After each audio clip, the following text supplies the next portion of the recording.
Hello friends, I am Pushpen. आज का दोस्तों जो हमारा लेक्चर होगा वो हिस्ट्री का होगा। वो हमने आज अभी तक जो देख लिया था भारत और चीन के जो है किस प्रकार से भारत और चीन के रिश्तों में जो है खटास आना शुरू हुई थी, किस प्रकार से 1962 ईस्वी में दलाई लामा जो है यहाँ पे के भाग करके शरण लिए थे। उसके बाद आज हम जानेंगे यहाँ पे भारत और चीन इतिहास, भारत और चीन का सीमा जो विवाद रहता है वो क्या किस तरह सीमा विवाद है और कितनी क्या क्या कारण है उसके बारे में हम यहाँ पे जानेंगे।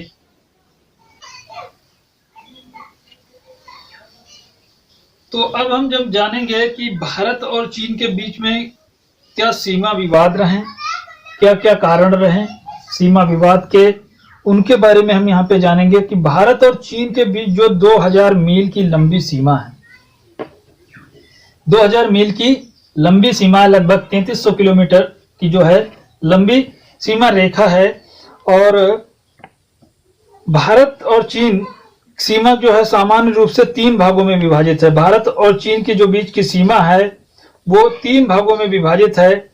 भूटान के पूर्व की सीमा, भूटान के एक प्रकार से पूर्व की सीमा, और उत्तराखंड के पंजाब और हिमाचल प्रदेश की लगती सीमा, और मध्य सीमा की अगर जो बात करें तो मध्य सीमा चीन और तिब्बत के सिकियांग प्रदेशों में जम्मू कश्मीर को क्या करती है, ये पृथक करने वाली 3 सीमाएं हैं।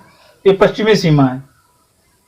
एक कह लीजिए कि जम्मू कश्मीर से लेकर के उत्तराखंड तक की सीमा, और एक लगती है वहां पे सिक्किम के पास की सीमा, और एक भूटान से लेकर के उधर अरुणाचल प्रदेश जहां से म्यांमार तक की जो सीमा है वो, ये 3 सीमा है। यहाँ पे पंजाब दिया, ये थोड़ा पंजाब यहाँ पे करेक्शन कर लीजिए, पंजाब नहीं होगा।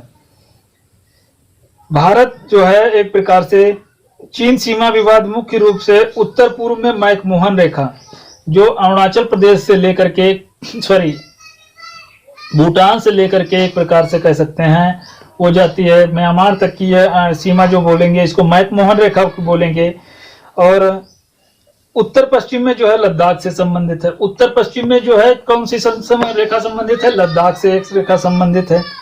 मैकमोहन रेखा की अगर जो बात करें तो यह रेखा उत्तर पूर्व में भारत और चीन सीमा का विभाजन करती है। उत्तर और पूर्व में भारत और चीन सीमा के जो है ये विभाजन करती है। 1914 ईस्वी में शिमला में हुए एक ब्रिटिश और भारत और चीन के प्रतिनिधियों में एक सम्मेलन हुआ था जिसमें भारत सचिव आर्थर हेनरी मैकमोहन थे। उनका नाम था आर्थर हेनरी मैकमोहन।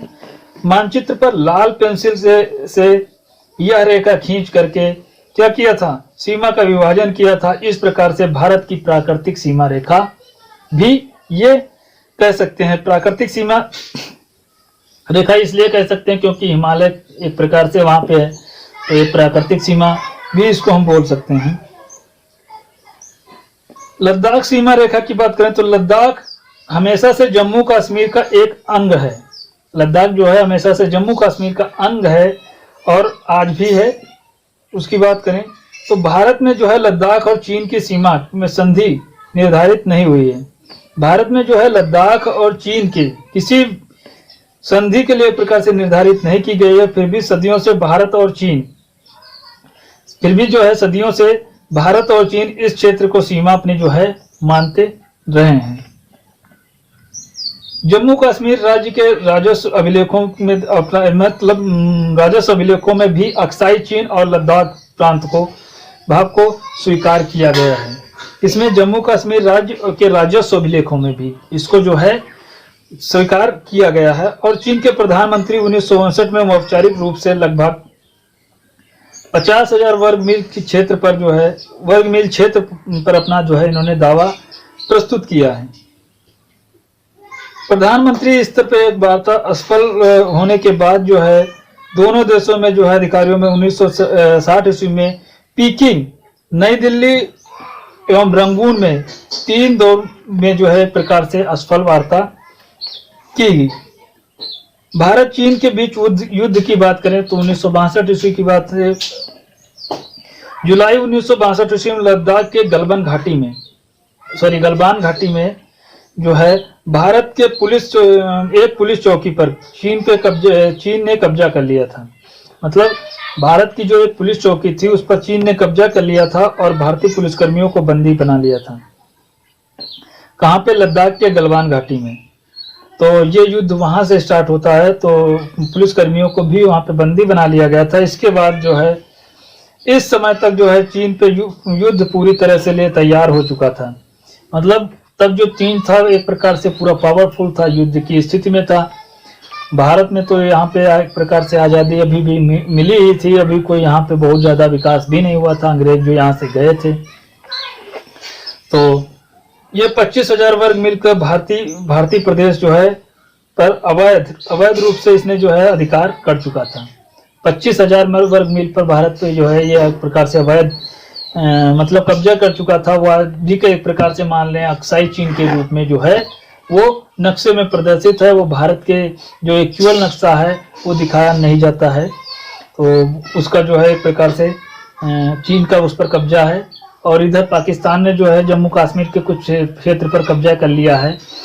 तो लाइन ऑफ कंट्रोल के उधर का जो एरिया पड़ता है तो वहाँ पे जो है उसने कब्जा कर रखा है।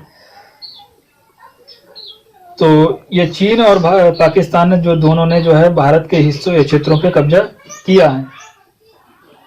और भारत अपने नक्शे को उसी तरह से दिखाता है, लेकिन विश्व वर्ल्ड के नक्शे में आप इसको देखेंगे तो भारत का नक्शा कुछ अलग ही होगा। इस पृष्ठभूमि में जो है सितंबर 1962 ईस्वी में चीन ने भारत पर आक्रमण करने का निश्चय कर लिया।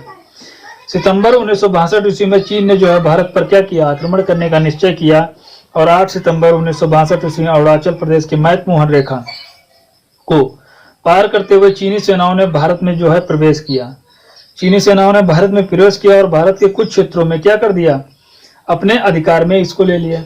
लद्दाख से आक्रमण हो रहा था और उधर पहुंच गया अरुणाचल प्रदेश में।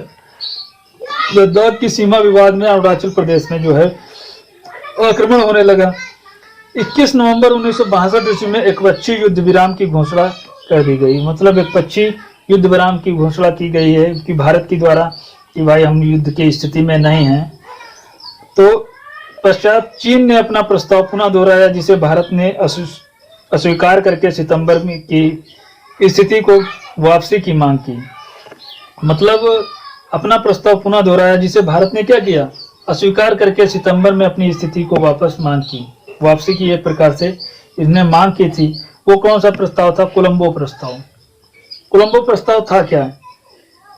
चीन द्वारा जो है पश्चिमी युद्ध विराम की घोषणा, पश्चिमी युद्ध विराम की घोषणा के बाद एक प्रकार से 10 दिसंबर 1962 ईस्वी को चीन के प्रधानमंत्री ने कोलंबो में एक प्रकार से 6 गुट निरपेक्ष देशों को एक सम्मेलन बुलाया था। 6 गुट निरपेक्ष जो देश थे उनका एक सम्मेलन बुलाया था। वो कौन कौन से देश थे? श्रीलंका था, बर्मा था, मिस्र था, इंडोनेशिया था, घाना था और कंबोडिया था। ये जो है 6 देश थे। इस सम्मेलन में 6 देशों ने जो है भारत और चीन में उत्पन्न स्थिति के संबंध में कुछ सुझाव दिए थे, जिसको हम कोलंबो प्रस्ताव के नाम से जानते हैं। भारत के जो प्रधानमंत्री थे श्रीमाओ भंडारनाइके ने इन प्रस्तावों पर जो है भारत और चीन के प्रधानमंत्रियों के बीच जो है इन्होंने वार्ता की थी। और ये प्रस्ताव थे, युद्ध विराम का काल ऐसा समय था कि जबकि भारत जो था वो चीन के विवाद के शांतिपूर्ण ढंग से समाधान हो चुका था। मतलब शांतिपूर्ण ढंग से इसका जो है समाधान हो चुका था। और उसके बाद में अगर जो बात करें की जा सकती थी। चीन जो है पश्चिमी क्षेत्रों में अपनी चौकियों पर 10 किलोमीटर पीछे हटा ले। मतलब चीन था अपनी चौकियों को 10 किलोमीटर पीछे हटा ले।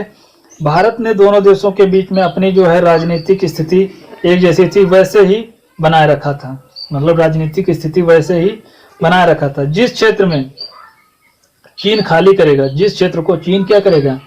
खाली करेगा, वह असैनिकृत रहने दिया जाए और उस क्षेत्र उसका प्रबंध जो है दोनों देशों के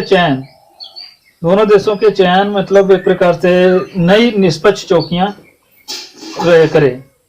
और उत्तर पूर्व की अगर जो बात करें तो उत्तर पूर्व में दोनों देशों में एक स्वीकृत नियंत्रण रेखा को युद्ध विराम की रेखा इसने माना था। मध्य क्षेत्र में अगर जो बात करें तो 8 सितंबर 1962 वाली स्थिति को बनाए रखी जाए।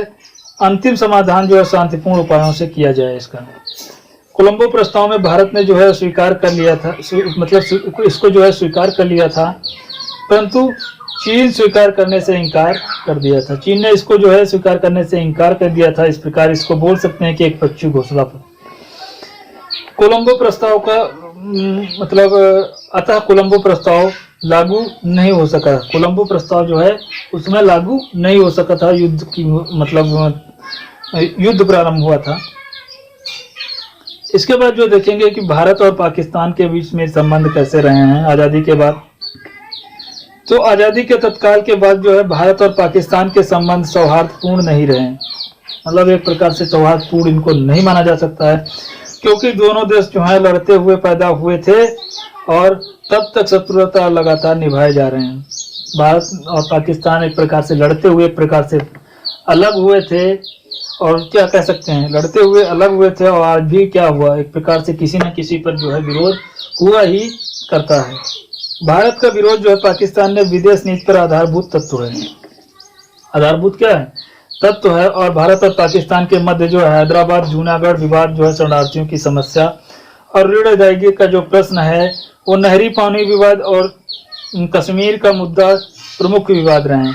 मतलब जो नदियों का जो पानी विवाद है इस पर भी विवाद रहता है भारत और पाकिस्तान के बीच, और कश्मीर के मुद्दे पर भी विवाद होता ही रहता है। ऋण अदायगी का भी प्रश्न है, शरणार्थियों की समस्या ये जो है मतलब इस पर जो है विवाद होता रहता है। और इनमें से कश्मीर को छोड़ दिया जाए अगर जो, तो इन सभी में जो है तो विवाद सुलझ गए हैं। कश्मीर को अगर जो छोड़ दिया जाए तो बाकी सब में जो है विवाद किसी न किसी प्रकार से सुलझ गए हैं। अब हम बात करेंगे कि सुलझ गए हैं।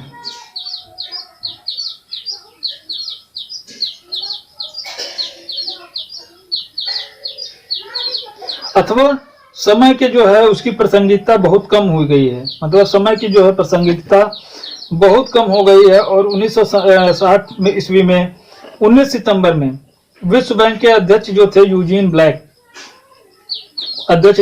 ब्लैक की मध्यस्थता में सिंधु जल संधि से नहरी पानी विवाद जो है सुलझ गया है। मतलब विश्व बैंक के जो अध्यक्ष थे यूजीन ब्लैक, उनकी एक प्रकार से मध्यस्थता के बीच जो है ये नहरी पानी विवाद का मुद्दा जो है वो सेट हो गया है, मतलब सुलझ गया है।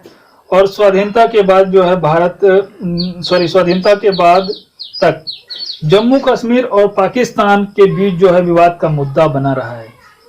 मतलब ये जो है स्वाधीनता के लिए एक प्रकार से स्वाधीनता होने के बाद से मतलब जब से एक प्रकार से स्वाधीन हो गया है तब से भारत और पाकिस्तान, तो तब से ये जो है कश्मीर वाला मुद्दा जो है इस पर जो है विवाद चलता रहा है। इस पर अभी विवाद खत्म नहीं हुआ है। कश्मीर के राजा जो थे महाराजा हरि सिंह ने अपना राज्य कायम करना चाहते थे। ये क्या करते थे, ये अपना एक प्रकार से राज्य अपना जो है एक प्रकार से स्वतंत्र कायम करना चाहते थे। अतः उन्होंने भारत की पाकिस्तान की स्थिति के बीच में एक प्रकार से एग्रीमेंट करने का अनुरोध किया था। मतलब इस पर जो है हस्ताक्षर किए थे 26 अक्टूबर 1947 ईस्वी को कि हमें जो है इसमें शामिल कर लीजिए। तो पाकिस्तान से हितास्थित समझौता करने का इन्होंने अनुरोध किया था। भारत से इन्होंने कहा था कि पाकिस्तान के बीच में और हमारे भी एक प्रकार से समझौता किसी प्रकार से करवा दीजिए कि ये तो पाकिस्तान हमारे देश मतलब कश्मीर पे कब्जे करना चाहता है।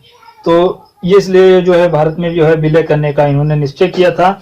लेकिन कुछ कारण थे कि भारत का जो संविधान वो पूरी तरह से जम्मू कश्मीर पे लागू नहीं होगा।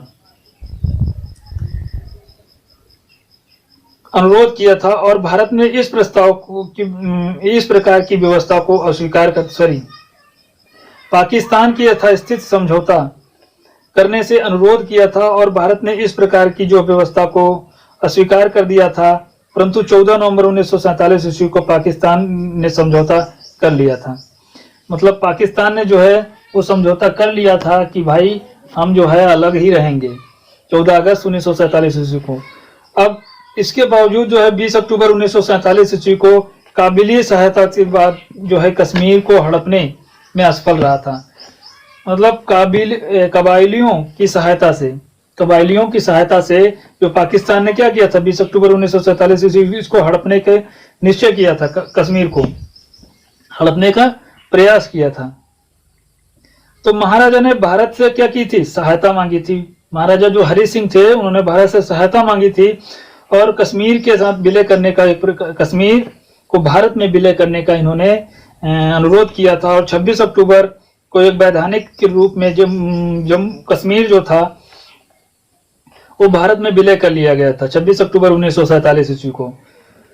तो परंतु जो एक बात करें कि अगले ही दिन में माउंटबेटन की परामर्श से नेहरू ने यह जनमत संग्रह करवाने वाली बात स्वीकार कर ली थी। जनमत संग्रह कराने की एक प्रकार से बात स्वीकार कर ली थी और यहाँ पे कश्मीर विवाद जो है जन्म हुआ था। यहाँ से जो कश्मीर विवाद का मुद्दा जन्म हुआ था और कश्मीर लगभग जो है 32,000 मील क्षेत्र पर आज भी पाकिस्तान का कब्जा है। कश्मीर का जो 32,000 वर्ग मील जो है क्षेत्र है उस पर पाकिस्तान आज भी कब्जा जमाए हुए, लेकिन भारत उसको अपने नक्शे में दिखाता है, लेकिन वो अंडर में किसके, पाकिस्तान के अंडर में, पाक ऑफ कश्मीर जिसको बोलते हैं।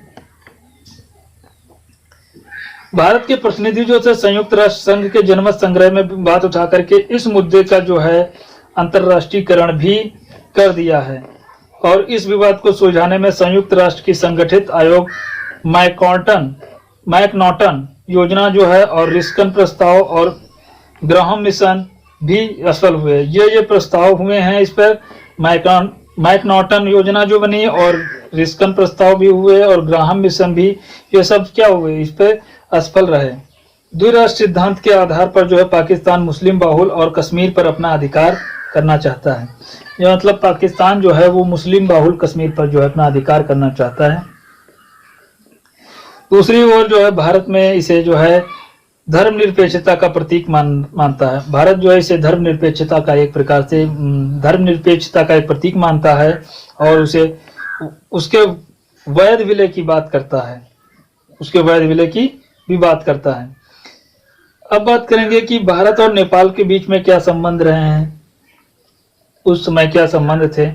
नेपाल की सामरिक दृष्टि से भारत का एक महत्वपूर्ण रहा है और भारत और चीन के बीच में जो है प्राप्त एक प्रतिरोधक राज्य, बफर स्टेट के रूप में काम करता है। एक प्रकार से मतलब प्रतिरोधक राज्य कह सकते हैं, बफर स्टेट का राज्य करता है। उधर चाइना है और इधर क्या भारत है, तो एक प्रकार से ये बफर स्टेट दोनों के बीच में काम करता है। तो भारत नेपालों के साथ जो है भारत के मुख्य हित में सामरिक आवश्यकता के कारण जो है स्थलबद्ध, नेपाल जो है मुख्य हित में उसकी वाणिज्यिक आवश्यकताओं का कारण है। 1950 ईस्वी में जो है भारत ने नेपाल में मैत्री संधि कर उसकी जो है संप्रभुता और क्षेत्रीय अखंडता और स्वतंत्रता की मान्यता प्रदान की है। मतलब 1950 ईस्वी में भारत और नेपाल के बीच में मैत्री संधि हुई थी जिसमें उसकी संप्रभुता को और क्षेत्रीय अखंडता को और स्वतंत्रता को जो है भारत ने एक प्रकार से मान्यता प्रदान की है एक दूसरे देशों की। दोनों देश जो हैं एक दूसरे की जनता के सभी नागरिक अधिकार प्रदान कर किए हैं और भारत ने नेपाल में भारतीय प्रदेशों को बंदरगाहों में व्यापार और वाणिज्य करने की स्वीकृति भी प्रदान कर दी है। अब अगली बात करें कि नेपाल के जो राजा महेंद्र सिंह ने नेपाल की संसदीय लोकतंत्र को 1960 में समाप्त किए जाने के बाद दोनों देशों ने जो है के संबंध तनावपूर्ण हो गए हैं। मतलब 1960 ईस्वी में जो है एक प्रकार से दोनों देशों के जो एक प्रकार से राजा महेंद्र जो थे द्वारा नेपाल के संसदीय लोकतंत्र को 1960 ईस्वी में समाप्त किए जाने के बाद दोनों देशों के संबंध जो हैं वो तनावपूर्ण हो गए हैं। नेपाल जो है चीन के संबंधों को बढ़ावा मिला। एक प्रकार से नेपाल ने चीन के अपने संबंधों को एक प्रकार से बढ़ावा दिया है और 1962 ईस्वी में भारत चीन की तटस्थ नीति जो है अपनाई है। भारत चीन ने जो है तटस्थ नीति अपनाई है।